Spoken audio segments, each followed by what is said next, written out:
ரூபாய் விலை சொல்லியிருக்காங்க தமிழக அரசு. ஆனால் விவசாயிகள்கிட்ட கொள்முதல் பண்ணுறப்ப ரூபாய்க்கு தான் வாங்குறாங்கன்னு குற்றச்சாட்டு. அது இப்படி அது இது அது நம்ம எல்லா விவசாயத்தையும் வாங்க சொல்லியிருக்கோம். விவசாயிகள் அதுக்குரிய அதிகாரிகள் வாங்குகின்ற பொழுது அந்த விலையை கண்டிப்பாக கொடுத்துருப்பார்கள். ஏன்னா நீங்கள் சொல்கிறதுக்கு நான் அதுக்கு இப்போ எப்படி நம்ம எந்த விவசாயி சொன்னாங்க யாருன்னு சொல்லேன். கிருஷ்ணகிரி மாவட்டம். அது சும்மா இது அரசியலாக இருக்கும். அரசியலுக்காக குறை ஏதோ இன்னமும் குறை சொல்ல முடியாது. இப்படி ஒரு குறையை சொல்லிட்டு போகலாம்னு நினைப்பாங்க. உண்மை இல்லை, இது உண்மை இல்லை. எல்லா விவசாயிகள்கிட்ட தான் வாங்குகிறோம். தமிழ்நாட்டில் இருக்க விவசாயிகிட்ட தான் வாங்குகிறோம். வேறு எந்த மாநிலத்தில் போய் நம்ம வாங்குறதில்ல. அதில் எந்த குறையும் இல்லை.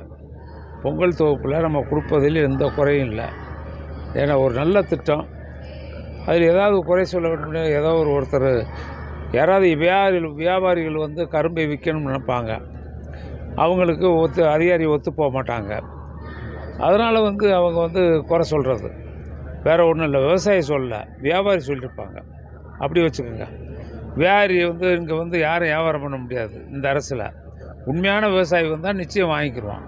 நிச்சயம் கொடுப்போம். நிச்சயம் உறுதியான விலை 38 ரூபா கொடுப்போம். கவலைப்படாதீங்க. ஆமாம், வியாபாரிகள் தான் இந்த பிரச்சாரத்தை செய்வார்கள் கிருஷ்ணகிரியில். ஐயா, ராமதாஸ் கூட்டணி எதுவும் பேச்சுவார்த்தை திமுக நடைபெற்றிருக்காங்க.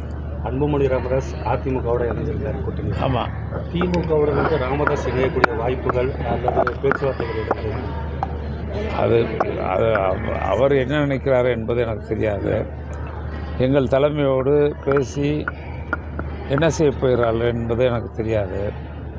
ஆக மொத்தம் அரசியல் கணக்குகள் யாரும் எந்த கூட்டணிக்கும் செல்லலாம். வாய்ப்பு இருக்கின்ற பட்சத்தில் அந்த கூட்டணியில் இடம்பெற வாய்ப்பு இருக்கும். ஆனால் எனக்கு அதை பற்றி அடிப்படை